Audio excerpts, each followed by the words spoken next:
Hello everyone and welcome to Crimeland. If you like dark, macabre, and mysterious things, you are in the right place because this is all we talk about here.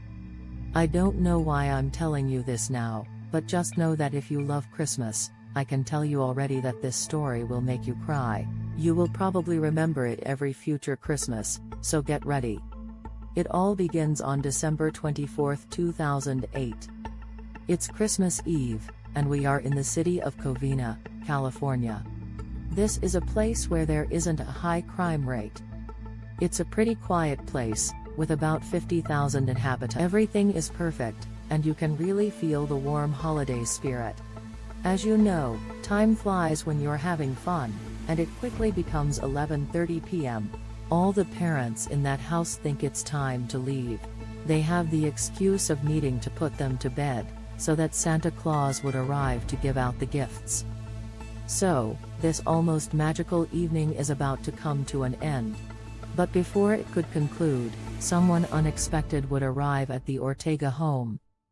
One of the girls present, named Katrina, by pure chance looks out the window and notices with astonishment that someone is approaching the house. There's a person walking straight towards the entrance. She looks closely, and she can't believe her eyes. It's a man dressed in red, he has a white beard, and he's holding a large gift box. The little girl is sure of what she's seeing, it's Santa Claus. So she immediately starts yelling to her parents and rushes to open the door for him. She darts over like a rocket because, wow, she's finally going to see Santa Claus. It's the dream of almost every child, I believe. Everything happens in a handful of seconds because Katrina is doing everything in a rush, she's too excited. So she happily opens the door, but very soon notices that Santa Claus has a gun in his hands. In less than a second, he points it at her and fires. Really, in the blink of an eye, the magic of Christmas has turned into a tragedy. The tragedy, the worst I have ever heard of. The criminal dressed as Santa Claus injures little Katrina but does not kill her. However, after firing his shot, he enters the home and proceeds to literally shoot everywhere and at everyone present without making any distinction. That place, which just seconds ago was a magical place, wrapped in that beautiful Christmas atmosphere, soon transforms into a slaughter. So imagine being in their shoes, playing cards on Christmas Eve, and a madman bursts into your house and shoots everyone for no reason. It almost seems like a scene from a movie, it's so absurd, but it really happened, and many, unfortunately, lost their lives in that moment. Some take cover under the table, others run away screaming, but practically every family member is hit. The killer, once the massacre in the living room is finished, goes upstairs and continues to eliminate anyone who remains there. But he doesn't know that meanwhile, all those who were in the back of the house, mostly children, have managed to escape. Some adults have also fled, but not all. The death toll reaches as high as 9 people. Meanwhile, the murderous Santa Claus realizes that there's no one left in the house. So he goes to open the gift box he had brought, unwraps it, and pulls out a sort of homemade flamethrower. He then proceeds to set fire to everything, and shortly after, a huge fire breaks out, destroying that beautiful house forever. The flames rise high, and the bodies that remain in those blood-soaked rooms are carbonized. Even the crazy Santa Claus gets burned by the flames, but he doesn't seem to care much. He had just ruined the life of an entire family. He had left a bunch of children orphaned and traumatized them forever. However, he must finish what he started. So he leaves the murder weapon behind, exits the burning house, gets into his car without turning on the headlights, and escapes as fast as he can. What has just been committed will be remembered as the Covina Christmas Massacre. One unclear thing is how long the slaughter lasted, but in reality, it doesn't matter at the moment because the damage is enormous. And there's also a very dangerous fire to extinguish. A survivor from the Ortega family managed to escape to a neighbor's house to call 911, but when she arrived, that neighbor was already on the phone with officers, the police, and firefighters. Clearly, everyone in the neighborhood heard the gunshots, the screams, and they even saw that enormous fire break out from nowhere on Christmas Eve. So, albeit in a significantly lesser way, the neighbors also had a terrible Christmas Eve. It was a tragedy on all fronts. The entire neighborhood involved was nothing short of shocked, so they tried to resolve various issues gradually. Firefighters arrived and quickly managed to tame and extinguish the fire. It took no fewer than 80 firefighters to put out all the flames, so imagine how large this fire was. And in the end, when nothing was left to burn, they actually discovered the charred bodies amidst the rubble.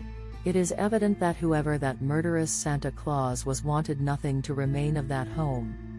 It is also clear that it was a premeditated act, with the sole purpose of destruction and murder. But at this point, another doubt arises: what if this ruthless killer struck again?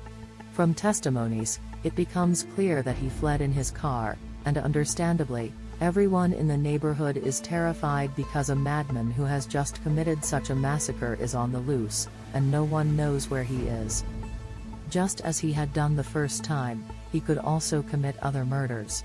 In fact, in such tragedies, it often happens that the murderer goes out looking for more victims completely at random.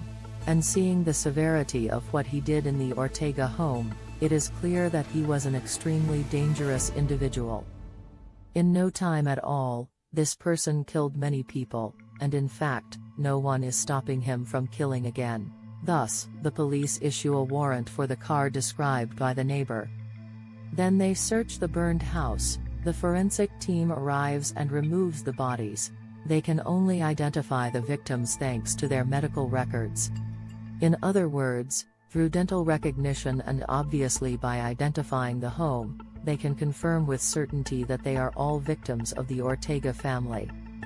A gun found at the scene, a 9mm, is also analyzed. And from the analysis, it is discovered that practically all the bodies had at least one shot from that weapon. 2 victims, however, died not from gunshot wounds, but from the flames. An even more painful death.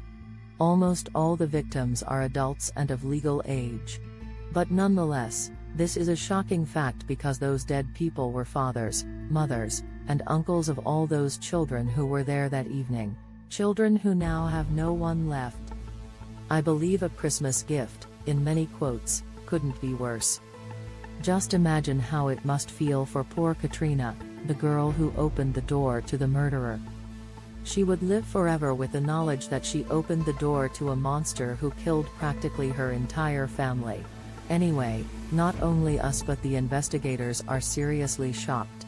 They realize that this is a sensitive and complex case and know they need to act quickly. The first thing to uncover is the identity of this murderous Santa Claus. However, that very evening, just a few hours after the massacre, the police receive another call. And right away, everyone becomes even more worried. In fact, their concerns quickly become reality because the call informs them that there has been a second crime. And once again, it's a murder.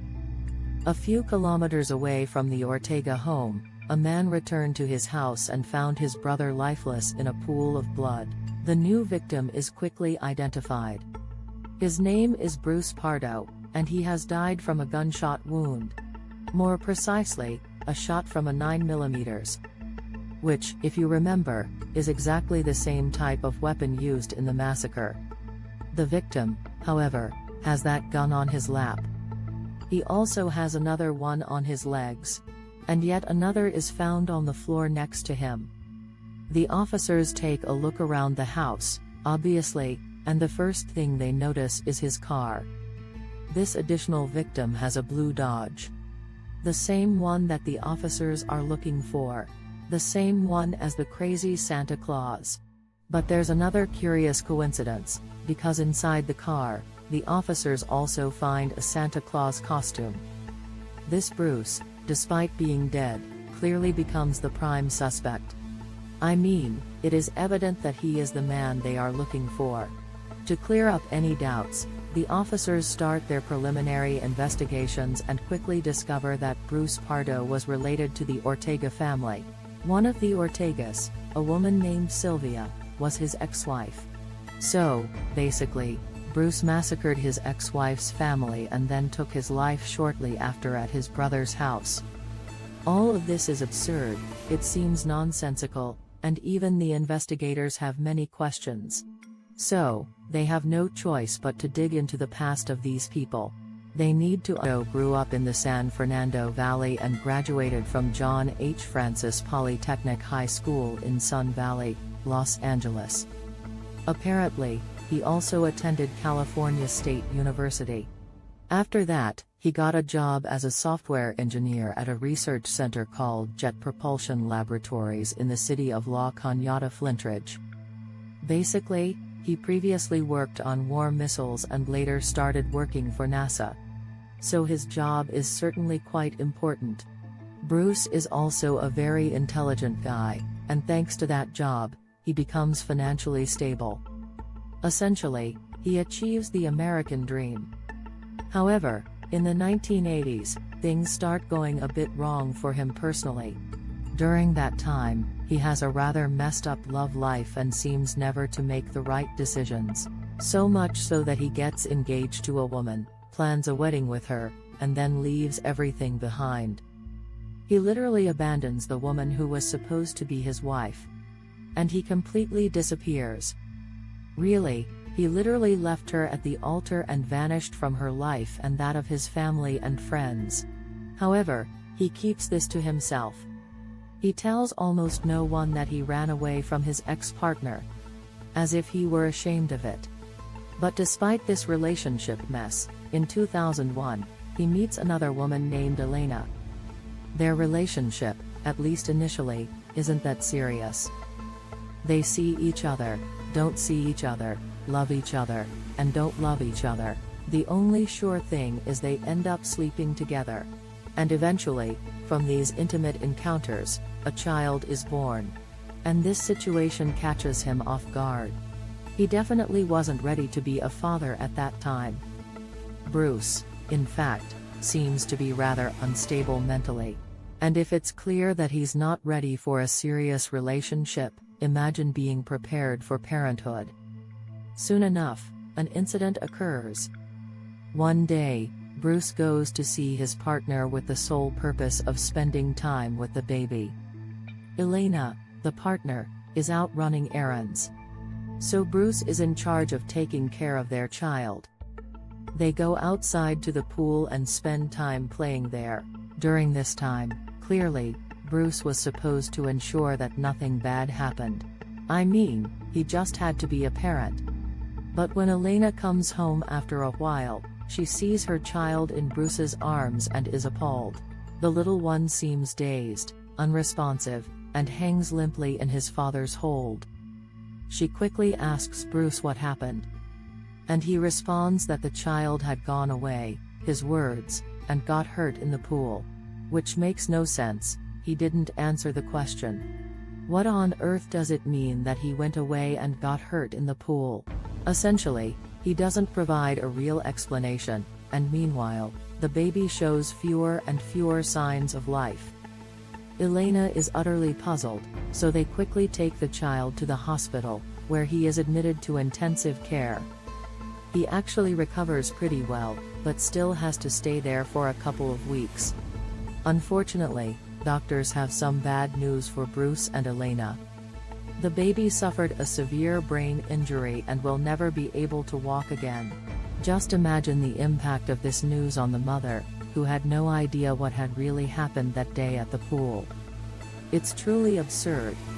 Bruce, nonetheless, stays in the hospital with the child, but as time goes on, he becomes increasingly distant. He stops caring for the child and slowly fades out of their lives. He doesn't even contribute to the medical expenses for his son, who has now become a paraplegic. He behaves terribly, and for Elena, this is unacceptable. The woman becomes so angry that, in the end, she sues him, and she clearly wins that case in 2002. Bruce is therefore forced to pay all his debts to her, which he does. But from that moment on, he definitively distances himself from them, and this time for good. As you might have understood, Bruce is a peculiar individual. He seems never to want to take responsibility, and when things go wrong, he prefers to disappear.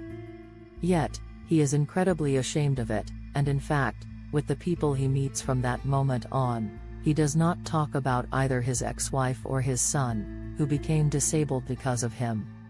He keeps everything as a sort of secret and hides it inside because, in the eyes of others, he wants to appear calm, loving, a perfect person. Thus, he continues to live his single life for another 2 years. After this terrible mess, which is truly severe if you think about it, he meets someone who would forever change his life. It is 2004 when Bruce meets Sylvia Ortega, his future wife and unfortunately, his first victim.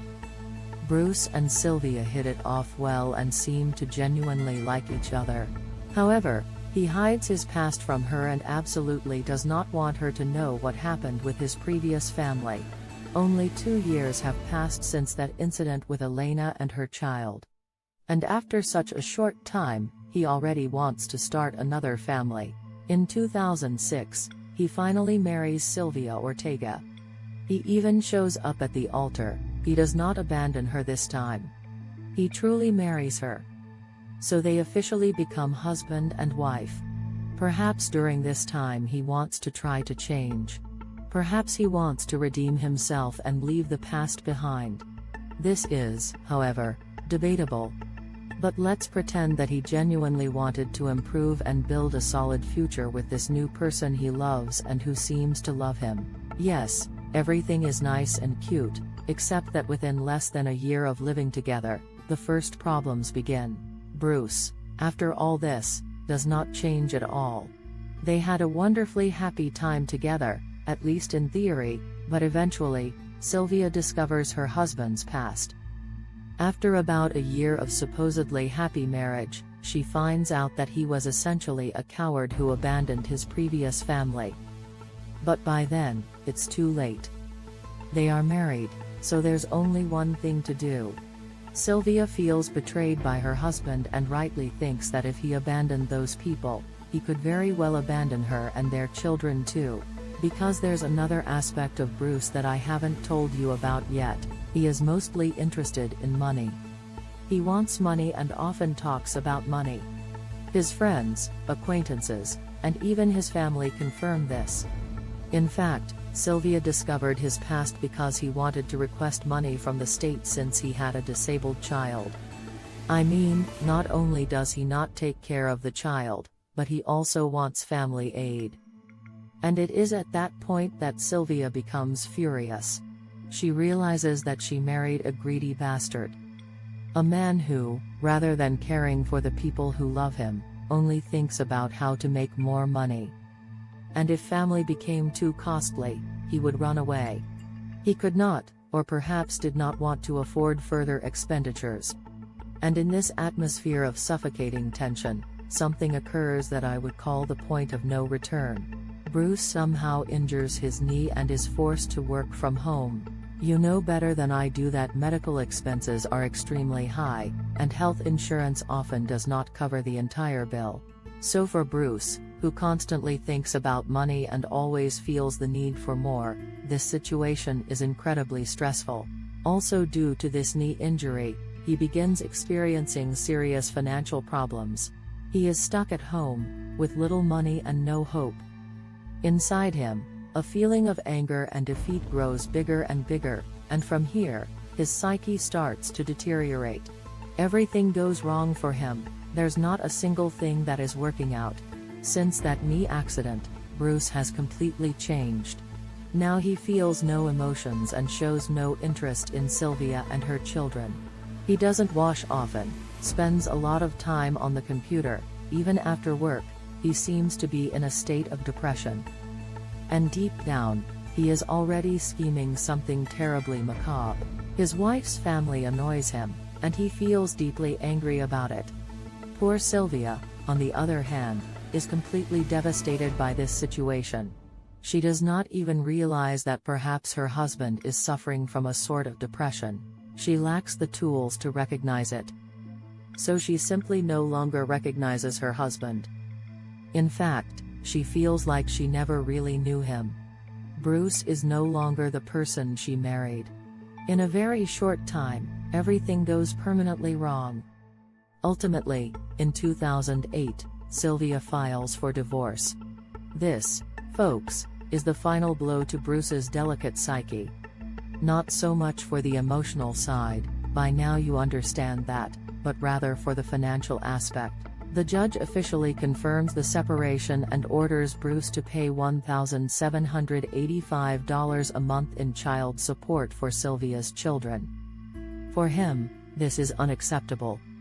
In the community, he was known as a loving man and an excellent family man, but that divorce revealed all his problems and controversies. And just to add insult to injury, plot twist, he is also fired. He had been caught creating false invoices outside work hours or something like that. The point is that from this moment on, he has nothing left. Everyone talks poorly of him, considering him a despicable man and a liar who deceived everyone and is now just facing the consequences. The problem is that these consequences are too much for him. He doesn't know how to handle them and can't find solutions. He becomes increasingly lonely, and many despise or distance themselves from him. Even his mother sides with Sylvia and decides never to speak to him again. All this together causes him an extraordinary sense of helplessness and anger. He begins to develop darker thoughts and reaches the point of buying 4 firearms. Instead of thinking about finding a remedy to rise again or doing some soul-searching to understand what is wrong with him, he can only blame his ex-wife Sylvia for his problems. He sincerely thinks it's her fault he lost his job. It's her fault he has no money left. And it's her fault that his life is practically over and meaningless. He starts to hate her with all his might. However, their divorce is officially finalized on December 18, 2008, and Bruce already knows that Sylvia's family will gather for Christmas Eve and that there will also be children present. He has been nursing an indescribable hatred for his ex-wife for some time now, and at this point, he can no longer tolerate anything about her, neither her family nor the children, and this is why Bruce concocted his plan, to eliminate the entire Ortega family. With the entire story of Bruce now in their hands, investigators can better understand what happened. For instance, the reason why he went to his brother's house after committing the massacre and then took his own life there. Apparently, he lived near his ex-wife's lawyer, and it is very likely that he wanted to kill him too, in an attempt to eradicate anything connected to Sylvia from this world. However, since he had burned himself during the massacre, instead of going to kill the lawyer, he decided to go to his brother's house, probably to seek treatment or help. But not finding anyone home, perhaps he paused for a moment, realized what he had done, or understood that he had left too many traces at the crime scene and so most likely decided to end it all once and for all. At this point, do you remember the car parked outside? That car was rented. Listen to this chaos. The car was rented, and inside, they found the Santa Claus costume. However, something particularly interesting happens. As soon as the officer takes the costume and begins to examine it, the car rented by Bruce catches fire. The man quickly retreats, and the vehicle suddenly explodes. Bruce had planned everything. He had planted a bomb in the car that would only explode if anyone got too close. Think about how much thought he put into this. It was truly a meticulously crafted plan. And indeed, it doesn't end here. It's unclear how many members of the Ortega family he intended to kill specifically, but we know that once the massacre was committed, he wanted to return home and leave forever. This time he wanted to escape in another car that he had also rented, one he had rented to blow up and another to flee in. Once the authorities discovered the additional car, they found items like food, ammunition, weapons, and a map of the United States inside. It was clear he intended to flee in that car. He had even allegedly bought plane tickets to Mexico, although this last detail is not 100% confirmed. But in the end, it didn't go as planned. And ultimately, it was the Ortega family that had to pay for Bruce's continuous errors. That evening, the man took the lives of Sylvia Ortega, his ex-wife, along with her two parents, Alicia Sotomayor Ortega and Joseph S. Ortega. He also killed two brothers-in-law, Charles Ortega and James Ortega. He further took the lives of three sisters-in-law, Sherry Lynn Ortega, Teresa Ortega, and Alicia Ortega Ortiz. Lastly, he tragically murdered his 17-year-old niece, Michael Andre Ortiz. As mentioned at the beginning, the survivors were mainly children, sons and daughters and grandchildren. A few adults survived as well, and it is also thanks to their testimonies that we know for sure it was Bruce. There is, however, an abundance of evidence against him, including the motive. There was no trial because the perpetrator was already deceased. A chilling detail: that evening in the Ortega household, Bruce's mother was also supposed to be present. If you recall, she hadn't spoken to her son in quite some time, as they were estranged. So Bruce likely intended to kill her too, but she stayed at her own home that night because she felt unwell and thus, unknowingly, avoided witnessing the massacre. But now, years later, how are the few survivors faring? One of them, a certain Letitia, was interviewed a few years ago. This Letitia is the woman who recognized Bruce and confirmed it was him under the Santa Claus costume. She and her daughter Katrina, the girl who opened the door to Bruce, are the only Ortegas publicly confronting their trauma. They seem to be the only ones discussing that massacre, even in media outlets. Katrina, now grown up, in 2018 delivered a speech at her school during a march against gun violence in the United States. She spoke about her tragedy and stated that she doesn't want others to endure the same suffering. She concluded by saying that guns in America are a serious issue. Thus, while the events of that tragic Christmas night remain haunting for the Ortega family, the bravery of the surviving members helps shed light on an ongoing conversation surrounding violence, trauma, and the need for change in society. Amidst the horror, their stories represent resilience and a push for greater awareness and safety in their community and beyond.